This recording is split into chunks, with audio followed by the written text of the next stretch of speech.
నమస్కారం.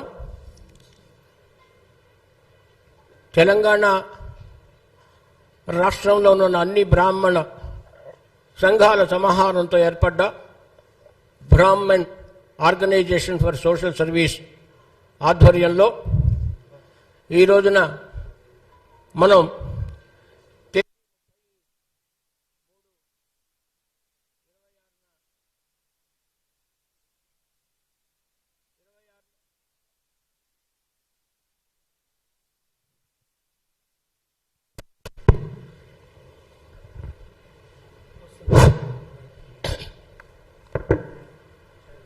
మళ్ళీ చెప్పాలా?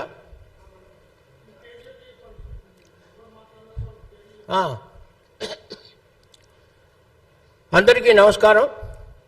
నా పేరు నందిరాజు లక్ష్మీనారాయణ, బ్రాహ్మణ వెల్ఫేర్ అసోసియేషన్ వనస్థలిపురం కార్యదర్శిని మాట్లాడుతున్నాను. తెలంగాణ రాష్ట్రంలో ఉన్న అన్ని బ్రాహ్మణ సంఘాల సమాహారంతో ఏర్పడ్డ Brahman organisation for social service BOSS అనే వ్యవస్థ తరఫున ఈ రోజున ఈ మీడియా సమావేశంలో మాట్లాడుతున్నాము. తేదీ 30/3/2026 నాడున ఎంఆర్పిఎస్ అధ్యక్షులైనటువంటి శ్రీ మందకృష్ణ మాదిగ గారు చెప్పినటువంటి బ్రాహ్మణుల పూజారులే దేవాలయాల్లో ఎందుకు పూజలు చేయాలి, వారిని తొలగించాలి, బ్రాహ్మణ పూజారిత్వం అర్చకత్వం బ్రాహ్మణుల పేటెంట్ హక్క, అవసరం వస్తే కనుక రాజ్యాంగాల్లో చట్టాలు మార్చాలని చెప్పి వారు చెప్పడం జరిగింది. దాని మీద బ్రాహ్మణ సంఘాలన్నీ కూడా తీవ్రంగా ఆందోళనకు గురవుతున్నాయి. అర్చక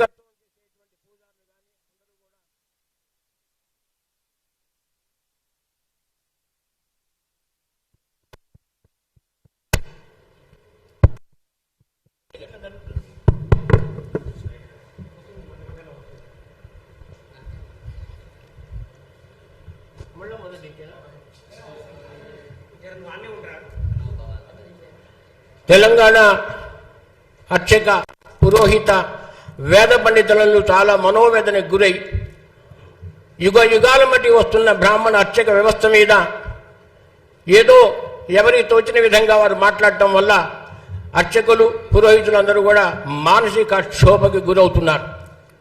ఏదో విధంగా బ్రాహ్మణుల మీద దాడులు చేయటం, బ్రాహ్మణ మంత్రోచ్చారణ మీద, వేషధారణ మీద, ఆహార్యం మీద, మంత్రార్థాల మీద కూడా చాలామంది విపరీతంగా ఈ మధ్య మాట్లాడి బ్రాహ్మణ సమాజాన్ని అవమానపరుస్తున్నారు, కించపరుస్తున్నారు.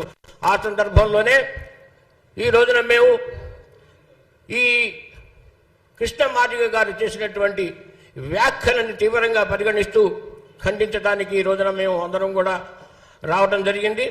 మా ఆవేదనని, మా ఆలోచనని, మా బాధని చెప్పుకోవడానికి మాత్రమే ఇక్కడికి వచ్చాము. మేము సర్వేజన సుఖినో భవంతు అనేటువంటి బ్రాహ్మణ వాక్యం పరిడి వెళ్ళాలని చెప్పి, వేదాలు నిలబడాలని, సాహితీ సంస్కృతులు నిలబడాలని, మన ఆచార వ్యవహారాలు నిలబడాలని చెప్పి ఉద్దేశంతో ఈ రోజున ఈ సమావేశానికి ఏర్పరచుకున్నాము.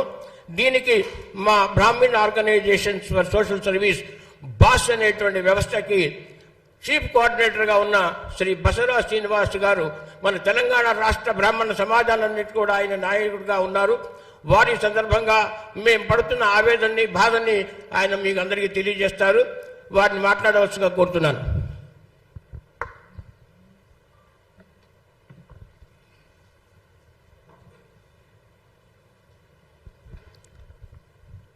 అందరికీ నమస్కారం.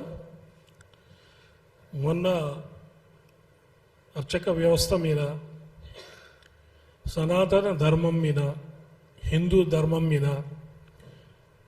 కృష్ణమాదిగ గారు చేసిన వ్యాఖ్యల్ని యావత్ బ్రాహ్మణ సమాజం తీవ్రంగా ఖండిస్తూ, వారికి అవగాహన లేని విషయాలు కొన్ని వారికి మీడియా సమావేశం ద్వారా చెప్పదలుచుకున్నాం. వారు త్రేతాయుగం నాటి చర్చ తీసుకురావటం జరిగింది. రాముడు రావణాసురుడితో యుద్ధం చేసినప్పుడు వానరులు సాయం చేశారు, వానరులు అడవిలో ఉంటారు కాబట్టి వారు ఆదివాసులని.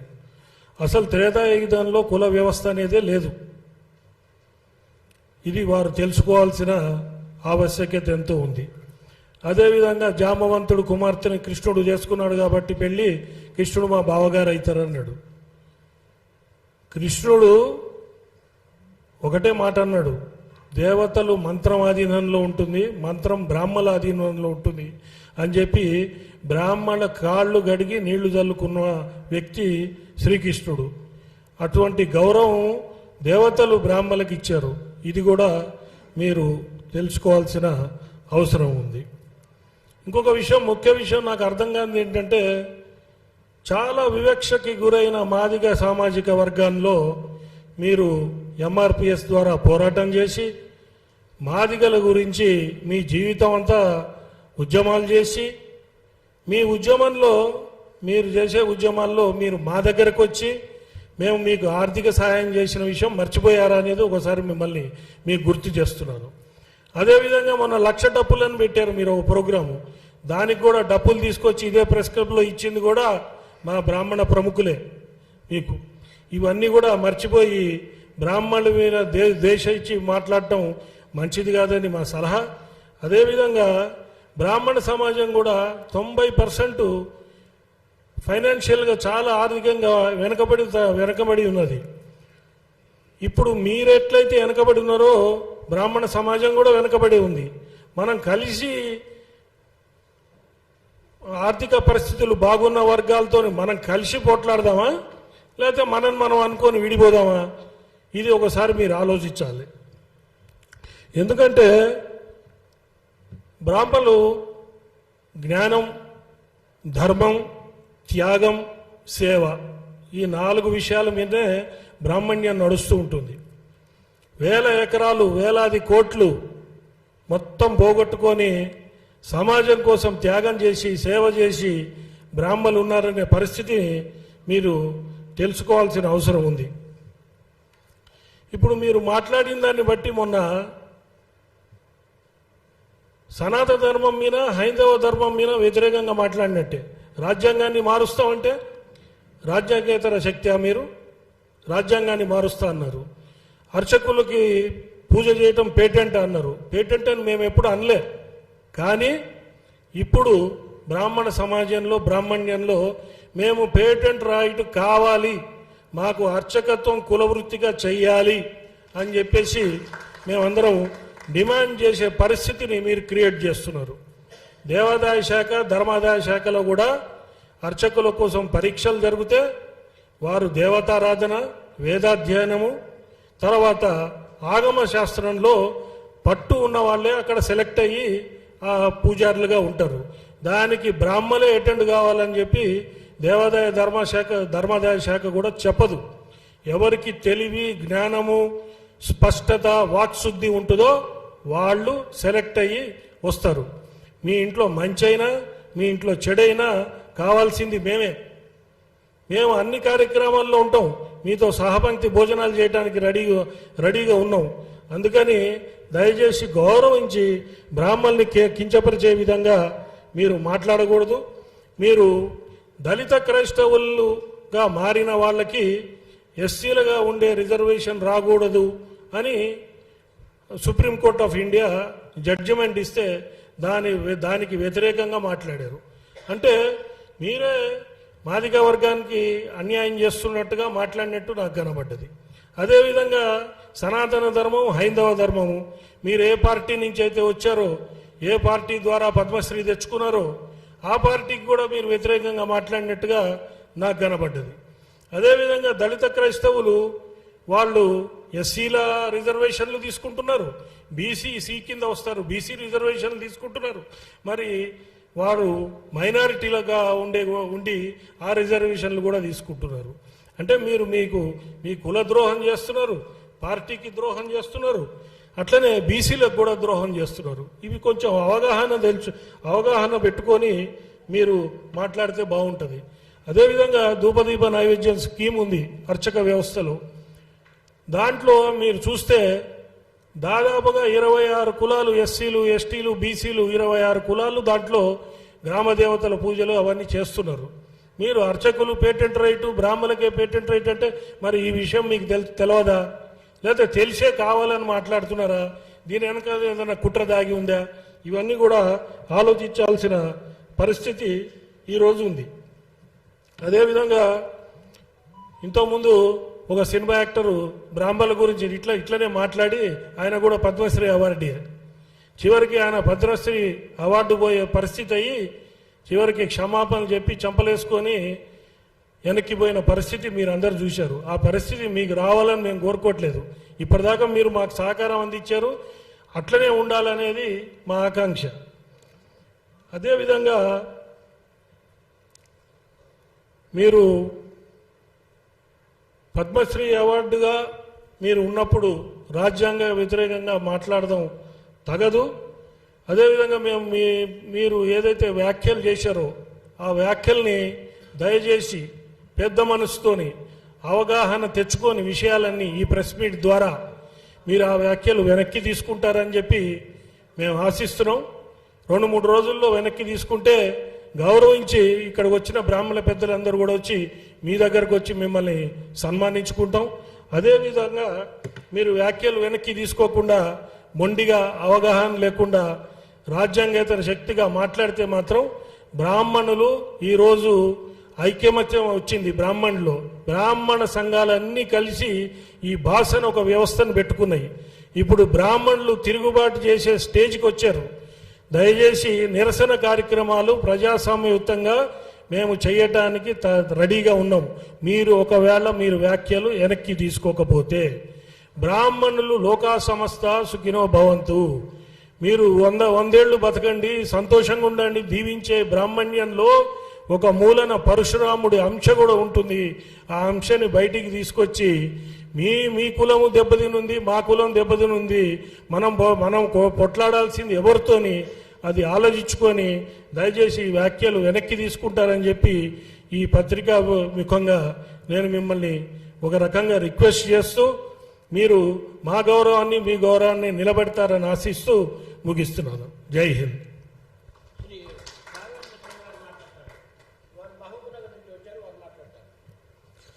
అందరికీ నమస్కారం. నా పేరు గొండ్యాల రాఘవేంద్ర శర్మ, పాలమూరు బ్రాహ్మణ సేవా సమితి ప్రతినిధిగా మరియు బాస్ ప్రతినిధిగా ఇక్కడ మాట్లాడుతూ ఉన్నాను. గత 3 రోజుల క్రితం పెద్దలు మందకృష్ణ మాదిగ గారు చేసేటటువంటి వ్యాఖ్యలు బ్రాహ్మణ సమాజాన్నే కాదు హిందూ సమాజాన్ని కూడా తీవ్రంగా బాధించాయి. పెద్దలు ఇంతకుముందు చెప్పినట్టుగా మీరు అవగాహన లోపంతోనే ఇటువంటి మాటలు మాట్లాడారు. తప్పకుండా ఈ మాటలు మీరు వెనక్కి తీసుకోవాలని బ్రాహ్మణ సమాజం అంతా కూడా డిమాండ్ చేస్తూ ఉంది. దాంతోపాటుగా బ్రాహ్మణులే అర్చకులుగా ఉండాలా, బ్రాహ్మణులే పురోహితులుగా ఉండాలా, వీరికి ఇది పెటెంట్ హక్కు అన్నారు. సమాజంలో మీరు ఒక్కసారి తిరిగి చూస్తే, ఒక్కసారి మా పాలమూరుకి రండి. పాలమూరులో ఉన్నటువంటి సుప్రసిద్ధ క్షేత్రాలు మన్యంకొండ, బీచ్పల్లి, కురుమూర్తి, కందూరు ఇట్లాంటి అనేక క్షేత్రాల్లో బ్రాహ్మణేతరులే అర్చకులుగా ఉన్నారు. ఇది నేను చెప్పే మాటలు కాదుగా, చక్కగా మీకు గవర్నమెంట్ కూడా, మీకు ప్రభుత్వం కూడా మీకు ఆ తగినటువంటి సమాచారం ఇస్తుంది. దయచేసి ఇట్లాంటి మాటలు మాట్లాడేటప్పుడు దాంతోపాటుగా ఇంకొక మాట మీరు మాట్లాడారు. సనాతన ధర్మమే గొప్పదే అయితే ప్రపంచమంతా ఎందుకు వ్యాపించలేదు, క్రిస్టియన్ లాగా ముస్లిమ్స్ లాగా ఎందుకు వ్యాపించలేదు అని మీరు ప్రశ్నించారు. సనాతన ధర్మం గొప్పది కాబట్టే వ్యాపించలేదు. మేము మదర్ తెరిసా లాగా నేను సేవ చేస్తానని వచ్చి లక్షలాది మందిని మేము మతాంతీకరణ చేసుకోలేదు.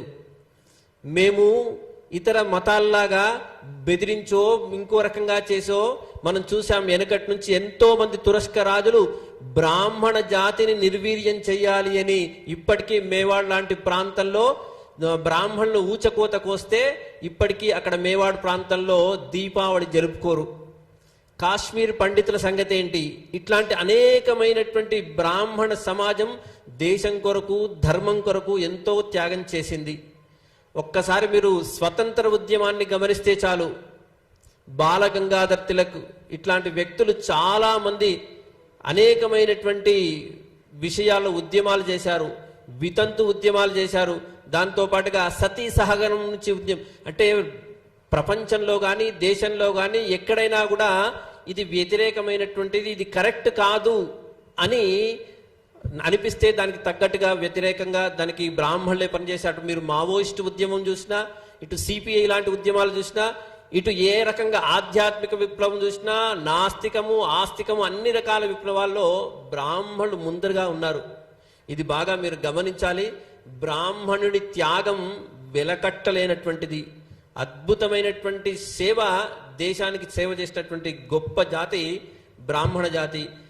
ఆనాటి కాలంలో తక్షశిల లాంటి విద్యాలయాలన్నింటినీ కూడా తగిలేస్తుంటే, మొత్తంగా అక్కడ ఉన్నటువంటి గ్రంథాలన్నీ తగలబెట్టేస్తుంటే, తన మస్తిష్కంలో ఆ వేద విద్యను శాస్త్ర విద్యనంతా కూడా నింపుకొని ముందు తరానికి అందించినటువంటి ఏకైక జాతి ఏది అంటే అది బ్రాహ్మణ జాతి మాత్రమే. ఈరోజు మనం ఒక దేవునికి దండం పెడుతున్నాం, ఒక దేవుడికి ధ్యాన శ్లోకం చెప్తున్నాం, ఏదో ఒక యాగం చేస్తున్నామంటే మేము చేసినటువంటి ఆ త్యాగము. కాశీలో ముష్కరులు తురస్కులు దేవాలయాన్ని దేవాలయం మీద దండయాత్ర చేయడానికి వస్తే బ్రాహ్మణులు బలిదానం చేసుకున్నారండి. ఇంత గొప్పనైనటువంటి జాతి బ్రాహ్మణ జాతి. ఈ బ్రాహ్మణ జాతి ఔన్నత్యం తెలుసుకోకుండా, బ్రాహ్మణ జాతి గురించి తెలుసుకోకుండా పురోహితమే కానీ అర్చకత్వమే కానీ మీరొక్కరే చేస్తారు అనడం నిజంగా అవివేకం. ఇది మీలాంటి పెద్దలు మాట్లాడేటువంటి మాటలు కావు. మాదిగ ఉద్యమాన్ని ఉవ్వెత్తున తీసుకొని వచ్చి భారత ప్రధానిని కూడా మెప్పించి మీరు మీ సఫలీకృతమయ్యారు. ఆ కోణంలో ఈరోజు తప్పకుండా ఈ సమాజం నుంచి, ఈ వేదిక నుంచి మేము మీకు డిమాండ్ చేస్తా ఉంది ఏంటంటే, ఎస్, పురోహితులుగా అర్చకులుగా బ్రాహ్మణులకు పేటెంట్ హక్కు కావాలని మీరు మాతో పాటు ఉద్యమం చేసేందుకు ముందరికి రావాల్సిందిగా ఈ సందర్భంగా మేము మమ్మల్ని స్వాగతిస్తా ఉన్నాం. మీరు ఎందుకంటే చిన్న పిల్లలకు గుండె వైద్యం గురించి ప్రయత్నం చేశారు, మాదిగల గురించి ప్రయత్నం చేశారు, ఇంకా అనేకమైనటువంటి సామాజిక కోణాల్లో మీరంతా గొప్పనైనటువంటి కృషి చేశారు. ఇది కూడా బ్రాహ్మణ జాతి దేశం మొత్తంలో మ్యాక్సిమంగా ప్రయత్నం చేస్తే ఒక 3% ఉండదు, 4% ఉండదు. ఆ 3% లేని జాతి మీద ఒకసారి ఐలయ్య మొత్తుకుంటాడు, ఒకడు ఇంకోటి పాట రాసి బాపనోడు బాణపొట్ట ఏందిరాన్ని వాడు తోడు మొత్తుకుంటాడు, ఇంకోటి ఇంకో రకంగా మొత్తుకుంటాడు. ఎందుకు మీకు ఇంత ద్వేషం? బ్రాహ్మడు సర్వే జనా సుఖినో భవంతు అనే మాట్లాడాడు తప్పించి ఏ రోజున ఎవరిని హింసించలేదు, కించపరచలేదు. కాబట్టి దయచేసి ఈ వేదికగా మేమందరం కూడా మిమ్మల్ని కోరుతా ఉన్నాం, బేషరతుగా మీ వ్యాఖ్యల్ని వెనక్కి తీసుకోండి.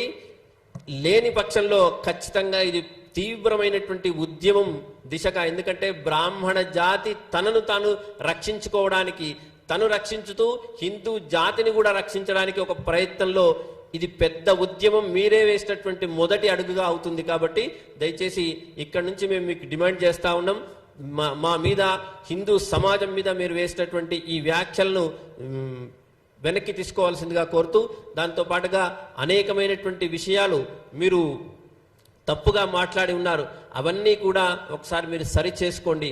బ్రాహ్మణ జాతి ఔన్నత్యం చాలా గొప్పది. ఈరోజు రిజర్వేషన్ల పుణ్యమా అని ఎంతమంది పిల్లలు మేము చదువుకొని మాకు మార్కులు రాక, మాకు ఉద్యోగాలు రాక, మేము చదువుకోలేక చచ్చిపోతున్న పిల్లల్ని మేము కన్నులారా చూస్తూ ఉన్నాం. 90%, 95%, 99% మార్కులు వచ్చినా వీడికి ఉద్యోగం రాక, పై సీట్లు రాక అవస్థ పడుతూ పిల్లలు ఎంతో మంది ఆత్మహత్యలు చేసుకున్నారు. వాళ్ళందరికీ ఎవరు మూల్యం చెల్లించాలి? కాబట్టి దయచేసి ఈ ప్రయత్నంలో మీరందరూ కూడా తప్పకుండా మీ వ్యాఖ్యలు వెనక్కి తీసుకుంటారని కోరుతూ స్వస్తి.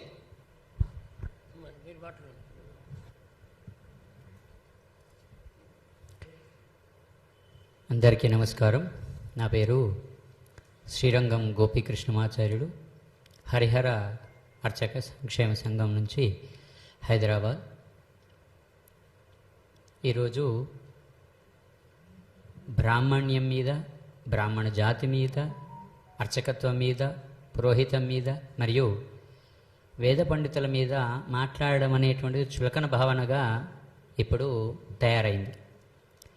ముఖ్యంగా ఈరోజు సర్వే జనా సుఖినో భవంతు అని సూర్యోదయం కంటే ముందే బ్రాహ్మడు లేచి సంధ్యా అనుష్ఠానాది కార్యక్రమాలు చేసుకొని దేవాలయంకు వెళ్ళి స్వామిని నిద్రలేపి, స్వామి మన సమాజంలో అందరినీ బాగుండాలి, అందరినీ మంచిగా చల్లగా చూడు తండ్రి అంటే వచ్చినటువంటి భక్తుడు మరి ఆర్యవైశ్యుడా, బ్రాహ్మడా, లేదా క్షత్రియుడియా, ఇంకా మిగతా ఏ వర్ణంతో ఉన్నటువంటి వాడని చూడకుండా అందరికీ కూడా తీర్థము షఠారి ఇస్తూ, చల్లగా ఉండు తండ్రి, శతమానం భవతి అని షఠారి ఇచ్చి అక్షతలు వేసి సమున్నతంగా అన్ని కులాల యొక్క అభిమానం చూరగొన్నటువంటి వృత్తి ఈరోజు అర్చక వృత్తి. దేవాలయంలో మేము మనుషులను చూసి వచ్చిన తర్వాత కులం అడిగి మేమెన్నడూ కూడా అర్చనలు చేసినటువంటి దాఖలాలు లేవు, ఉండవు కూడా. రెండవది ఏంటంటే, మీరు అర్చక వ్యవస్థనే రద్దు చేయాలని అంటున్నారు. అది ఎంతవరకు సమంజసం? మేము అర్చకులుగా ఉండేటువంటి అధికారం లేదని మీరు భావిస్తున్నారా? ఏ రకంగా భావిస్తున్నారు? గుర్తుపెట్టుకోండి, బ్రిటిష్ కాలం నుంచి కూడా అయ్యా ఎట్లా చేయాలి, యుద్ధం ఎట్లా చేయాలి, భారతదేశాన్ని ఎట్లా మనం స్వాధీనం చేసుకోవాలని చెప్పి బ్రిటిషర్లు ఆలోచన చేసిన సందర్భంలో ఒకానొక బ్రిటిషర్ అన్నాడంట, అయ్యా మీరు యుద్ధం చేస్తే, ఏదో కొల్లగొడితే భారతదేశం మన ఆధీనం కాదు, కేవలం సంస్కృతి సాంప్రదాయాలను నిలబెడుతూ తన జీవితాలను త్యాగం చేస్తూ ఓన్లీ సమాజ శ్రేయస్సుకే నిలబడ్డటువంటి ఏకైక జాతి ఉంది, బ్రాహ్మణ జాతి. దాన్ని కొడితే మనం ముందుకు వెళ్ళొచ్చు అని చెప్పి ఆనాటి బ్రిటిష్ కాలంలో ఇది బీజం పడింది. ఆ రోజు నుంచి బ్రాహ్మణి పైన, అర్చకత్వం పైన అనేక విధములైనటువంటి దాడులు జరుగుతూనే ఉన్నాయి. గుర్తుపెట్టుకోండి, ఏ రోజు కూడా బ్రాహ్మడికి మిగతా వారికి ఉన్నటువంటి సౌలభ్యం ఏది లేదు. ఎన్నో నియమ నిబంధనల చేత, ఆహారపు అలవాట్ల చేత వారి యొక్క దైనందిన కార్యక్రమాన్ని నిర్వర్తించుకుంటూ ముందుకు వెళ్ళేటువంటి సాంప్రదాయం మనం చూస్తున్నాం. అర్చకులను మనం చూసుకుంటున్నాం. గుర్తుపెట్టుకోండి, ఊళ్ళలో ఈ రోజు వరకు కూడా అన్ని కులాలతోటి ఒక గౌండ్లైనతోటి కూడా మేము మామాని సంబోధించిన సందర్భం, మిగతా వాళ్ళందరితోటి సమాజంతో మమేకమైనటువంటి సందర్భం ఉంది, కానీ ఎవరితోటి కాంట్రవర్సీ అయినటువంటి సందర్భం లేదు. దయచేసి ఈరోజు థ్యాంక్ యూ అయ్యా. మరి మా దగ్గర ఈ సమావేశం ద్వారా మేము మీడియా వారిని, అలాగే సమస్తమైన రాజకీయ నాయకుల్ని, భారత ప్రభుత్వాన్ని, అలాగే రాష్ట్ర ప్రభుత్వాన్ని ముందు ఒక డిమాండ్స్ పెడుతున్నాం. మా సమస్యలు మీకు అర్జెంటుగా పరిష్కరించాల్సిన అవసరం ఉందని చెప్పి మేము ప్రశ్నిస్తున్నాం. అర్చకత్వం, పౌరోహిత్యం బ్రాహ్మణ కులవృత్తిగా అన్ని రాష్ట్ర ప్రభుత్వాలు, కేంద్ర ప్రభుత్వం వెంటనే ప్రకటించాలి. ఇది మా ప్రథమ డిమాండ్. అర్చకులుగా కొనసాగుతున్న బ్రాహ్మణేతరులు ఎవరున్నారో తెలంగాణ రాష్ట్రంలో కానీ ఇతర రాష్ట్రాల్లో కానీ వాళ్ళు పొందుతున్నటువంటి ఆ సర్టిఫికెట్ ద్వారా పొందుతున్న రిజర్వేషన్ విధానాన్ని తొలగించాలని కూడా మేమందరం డిమాండ్ చేస్తున్నాం. బ్రాహ్మణ రక్షణ కోసం వెంటనే ఎస్సీ అట్రాసిటీస్ కేసు ఏ విధంగా చట్టం ఉందో అదేవిధంగా మాకు కూడా చట్టం తీసుకొచ్చి బ్రాహ్మణ రక్షణ కల్పించాల్సిన బాధ్యత ప్రభుత్వం మీద ఉంది, కేంద్ర ప్రభుత్వం మీద కూడా ఉంది. అవసరం వస్తే చట్టాన్ని కృష్ణమాదికి చెప్పినట్టే కేంద్ర ప్రభుత్వం పార్లమెంట్లో బాగు చేసి అట్రాసిటీస్ బ్రాహ్మణులకు కూడా ఇవ్వాలని మేము డిమాండ్ చేస్తున్నాం. అన్ని రాజకీయ పార్టీలు వేరే విషయాల మీద బ్రహ్మాండంగా మాట్లాడతారు. ఈ రోజున వాళ్ళు ఎందుకు మాట్లాడలేదు? బ్రాహ్మణులు కూడా సమాజంలో భాగం కాదా? బ్రాహ్మణులు ఓటర్లు కాదా? అన్ని రాజకీయ పార్టీలు కూడా వెంటనే స్పందించి కృష్ణమాదేవి గారు చేసిన వ్యాఖ్యల్ని తీవ్రంగా నిరసించవలసిందిగా, ఖండించవలసిందిగా ఈ వేదిక నుంచి మేము కోరుకుంటున్నాం. అలాగే సమాజంలో అసమానతలు సృష్టించి 70 ఏళ్లుగా ఈ రిజర్వేషన్ విధానాన్ని ఇంకెన్నాళ్ళు కొనసాగిస్తారని మేము అడుగుతున్నాం. ఎన్నాళ్ళకి బీదవాళ్ళు, బిక్కివాళ్ళు ఇంకా పైకి వస్తారు? 70 ఏళ్ళుగా రాజకీయాలు ఇస్తున్నప్పుడు డాక్టర్ అంబేద్కర్ 10 ఏళ్ళు చాలన్నటువంటిది ఇప్పుడు 70 ఏళ్ళు, 7 దశాబ్దాలు గడిచిపోయినా వాళ్ళు ఇంకా ప్రభుత్వానికి బీదవాళ్ళుగానే కనబడుతున్నారా? అట్టడుగు స్థాయిలో ఉన్న బ్రాహ్మణుల సంగతి ఏమిటి? మాకు రిజర్వేషన్ కావాలి. సమాజంలో అసమానతలు పోవాలంటే వెంటనే రిజర్వేషన్ విధానాన్ని తొలగించాలని కూడా మేము డిమాండ్ చేస్తున్నాం. ధన్యవాదాలు.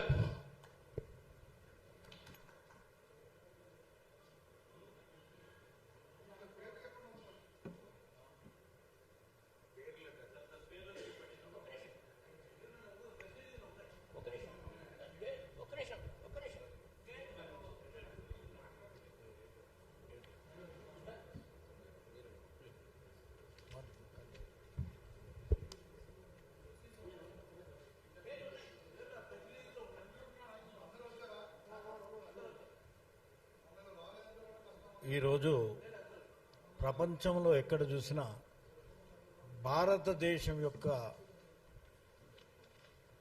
పేరు లేకుండా లేదా మన అస్తిత్వం లేకుండా ప్రపంచంలో ఏ దేశం లేదని మనం గర్వంగా చెప్పుకోవచ్చు. ఎందుకనంటే ప్రతిదీ మన వేదాల నుంచే వచ్చింది. ఇది వేదభూమి, ఇది కర్మభూమి. ఈరోజు ఈ నాసా వీళ్ళు ఏ ప్రయోగాలు చేసినా ఒకప్పుడు ఇవన్నీ మన వేదాలలో ఇప్పుడు కూడా ఉన్నాయి. ఆ మధ్య ఒక సమస్య వస్తే మన శంకరాచార్యుల వారు పోయి అక్కడ ఉండేమిటంటే దాన్ని సరిదిద్దిన సంఘటన కూడా ఉన్నది. అంటే ఇవన్నీ మన వేదాలలో నిక్షిప్తమై ఉన్నది. కాలక్రమేణా మనం వాటికి కొంచెం దూరం కావటం, కేవలం ఒక వర్గం వారే దాన్ని ఇంకా కాపాడుతూ పోతున్నారు. కాబట్టి ఏమిటంటే దీని గురించి ప్రపంచంలో ఇంకా మన గౌరవం ఉన్నది. కాకపోతే మనం గౌరవించుకోవటం అన్నది కూడా నేర్చుకోవాలి. ఈరోజు ప్రపంచంలో చూడండి, ఒకటే మీ అందరికి ఒక చిన్న ఇప్పుడు విషయం చెప్తాను. ప్రపంచం మొత్తంలో ఎన్ని వారాలు ఉన్నాయండి? వారానికి ఎన్ని రోజులు ఉన్నాయి? 7 రోజులే కదా. ఆదివారము, ఆదిత్యుడు, మనం ఆదిత్యుడు ఉంటాం, సన్ అని ఇంగ్లీష్లో అన్నారు. మూన్, సోముడు అంటే చంద్రుడు. సోముడు, మంగళుడు, బుధుడు, గురువు, సాటర్న్, శని, ఇవన్నీ మీరు వింటున్నారు కదా. ప్రపంచంలో ఈ వారాలు తప్ప ఇంకేమైనా వారాలున్నాయా చెప్పండి? మరి ఎక్కడి నుంచి పోయింది? దానికి ఆద్యులు ఎవరు? మనం కాదా? మనం గర్వపడాలి. మనం గర్వపడాల్సిన అవసరం ఉన్నది. ఇప్పుడు ప్రపంచీకరణలో చాలా మార్పులు వస్తున్నాయి, తప్పులేదు. మనం కూడా ప్రపంచానికి పోటీకి ఎదగవలసిన అవసరం ఉన్నది. అంత మాత్రాన మన వారిని మనము అవమానించుకోవడం, కించపరచడం మంచిది కాదు. ప్రపంచవ్యాప్తంగా ఈరోజు బ్రాహ్మణులకి గౌరవం ఉంది. ఇతర రాష్ట్రాలలో కూడా దేవాలయాలు ఏర్పాటు చేసిండ్రు. అక్కడ అర్చకులు కూడా బ్రాహ్మలే ఉన్నారు. అక్కడ లేరా ప్రపంచంలో వేరే కులాల వారు? బ్రాహ్మడు అంటే కేవలం అర్చకుడు అని అంటే జీతం కొరకో దీని కొరకో కాదు. వాళ్ళు ఎంత కష్టపడితే 9వ సంవత్సరంలోనే అడుగు చేసుకొని ఆయన ఏమిటంటే వేదాధ్యయనం చేస్తాడు. వేదాధ్యయనం చేసి 12 సంవత్సరాలు కనీసం వాళ్ళు వేదాధ్యయనం చేసి తల్లిదండ్రులకు అన్ని సుఖాలకు దూరంగా ఉండి హస్త కష్టాలు బట్టి వేద విద్య నేర్చుకుంటారు. ఇవాళ మీకు పుస్తకాలలో దీంట్లో వాట్సాప్లో ఇవన్నిట్లలో వస్తున్నాయి. అప్పుడు ఇవన్నీ లేవు. కేవలం ఆ జ్ఞానమంతా వారి యొక్క మేధాశక్తి మనస్సులో రికార్డ్ అయి ఉండేది. దాన్నే వాళ్ళు ఏమిటంటే తరతరాలుగా చెప్పుకుంటూ వస్తున్నారు. అందుకే ఇప్పుడు మీకు కొన్ని గ్రంథాలు కనబడుతున్నాయి. పూర్వకాలంలో ఇవన్నీ లేవు. స్తోత్రాలు కానీ పారాయణాలు కానీ ఇక్కడ మీకు కనబడేది కావు. అది కొంతమందికే నిక్షిప్తమైంది. దేవతా అర్చన కూడా ఎవ్వరు కూడా రోజు సంకల్పంలో ప్రతి ఊరిలో ఎట్లయితే కుల వృత్తులు ఉన్నాయో అదేవిధంగా ఏమిటిదనంటే కుల వృత్తులు అంటే ఎవరో విభజించలేదు. ఏ పని చేసేవాడిని ఆ పేరుతో పిలిచిండ్రు. 4 రామయ్యలు ఉన్నారనుకోండి, ఏ రామయ్య అని అంటే ఫలానా అయ్యగారు రామయ్య, లేకపోతే వడ్రంగి రామయ్య, లేకపోతే ఫలానా కంసాలి రామయ్య అని ఇట్లా పెట్టి వాళ్ళు చేస్తున్న పనిని బట్టి వాళ్ళని విభజించారు. కానీ కుల వృత్తి కానీ కులాల విభజన కానీ ఎవరు చేయలేదు. దాని మీద ఎవరో చేసిండ్రని చెప్తున్నారు కానీ ఎవరు చేయలేదు. వృత్తి ఈరోజు కూడా అంటున్నాం మనం. ఈరోజు ఏమంటారండి, సెలూన్లో ఏ కులాల వాళ్ళు చేస్తున్నారో తెలియదు మనకు. వాళ్ళు ఏమంటున్నారు, సెలూన్ అంటే ఆయనను బార్బరే అంటున్నారు కదా, ఒక్కొక్క వడ్రంగి అంటున్నారు కదా. గుర్తింపు అది అంతే. వాళ్ళు చేస్తున్నటువంటి వృత్తికి గుర్తింపు, అంతేగాని ఎవరు విభజించలేదు. కులాలు మేము సృష్టించలేదు, బ్రాహ్మణులు సృష్టించలేదు, వేదాలు సృష్టించలేదు. కాబట్టి దయచేసి గమనించాలి. ప్రతి చిన్న విషయానికి బ్రాహ్మణుల మీద అటాక్ చేయటం. బ్రాహ్మణులు అంత చౌకగా కనబడుతున్నారా ప్రపంచానికి? మాకు కూడా మన జాగ్రత్తగా ఉండరు. ఎవ్వరిని ఒక మాట అనరు. గుడిలో ఎవరు వచ్చినా వారి గురించి అడగరు. సర్వే జన సుఖినో భవంతు, అందరికి ఇచ్చినట్టు తీర్థ ప్రసాదాలు ఇస్తారు. వారికి కూడా సాధారణంగా గౌరవిస్తారు తప్ప ఎవరిని కూడా నిందించరు, ఎవరిని కూడా అవమానపరచరు. కాబట్టి బ్రాహ్మణులను కూడా మనం గౌరవించండి. వారు మీలో ఒక భాగము, ఈ సమాజంలో ఒక భాగము.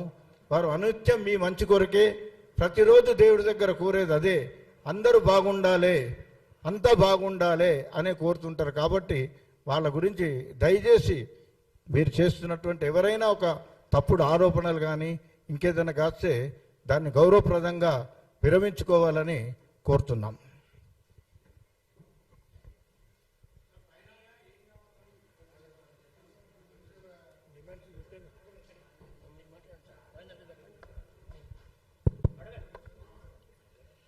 ఫైనల్గా కృష్ణమాదేవి గారు వారు చేసిన వ్యాఖ్యల్ని బేషరతుగా వెనక్కి తీసుకోవాలనేది ఒక డిమాండ్. అర్చకత్వాన్ని బ్రాహ్మణులకి ఇప్పుడు వారు పేటెంట్ అన్నారు కాబట్టి మేము మా పేటెంట్ కావాలని మేము అడుగుతున్నాం. ఇప్పటివరకు లేదు అది, ఇప్పుడు పేటెంట్ కావాలని చెప్పి మేము అడుగుతున్నాం. అదేవిధంగా ఎస్సీ ఎస్టీ అట్రాసిటీస్ యాక్ట్ ఉంది, అట్లనే బ్రాహ్మణులకు కూడా ఒక అట్రాసిటీస్ యాక్ట్ కావాలని మేము అడుగుతున్నాం. మమ్మల్ని వారు గుర్తు చేశారు, ఇవన్నీ మీరు అడగండి అని వారు మమ్మల్ని తట్టి లేపారు. అదేవిధంగా ఈ రిజర్వేషన్ వ్యవస్థని మొత్తం తీసేసి ఎవరికి జ్ఞానం ఉంటుంది, ఎవరికి తెలివి ఉంటుందో మీరు పెట్టండి. ఎకనామికలీ బ్యాక్వర్డ్ అని ఒకటే ఒక రిజర్వేషన్ ఉండాలనేది కూడా మా అందరి డిమాండ్. Thank you.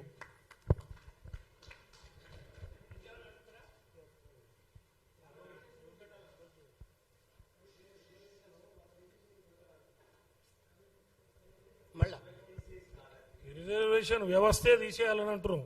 అంబేద్కర్ గారు 10 ఏళ్ళు ఇచ్చారు, ఇప్పుడు 70 ఏళ్ళు అయింది. వ్యవస్థ తీసేసి ఎవరు కాంపిటీషన్లో ముందరుంటే వాళ్ళకి ఇవ్వండి, ఎకనామికలీ బ్యాక్వర్డ్కి కొంచెం రిజర్వేషన్ పెట్టండి అని అంటున్నాం.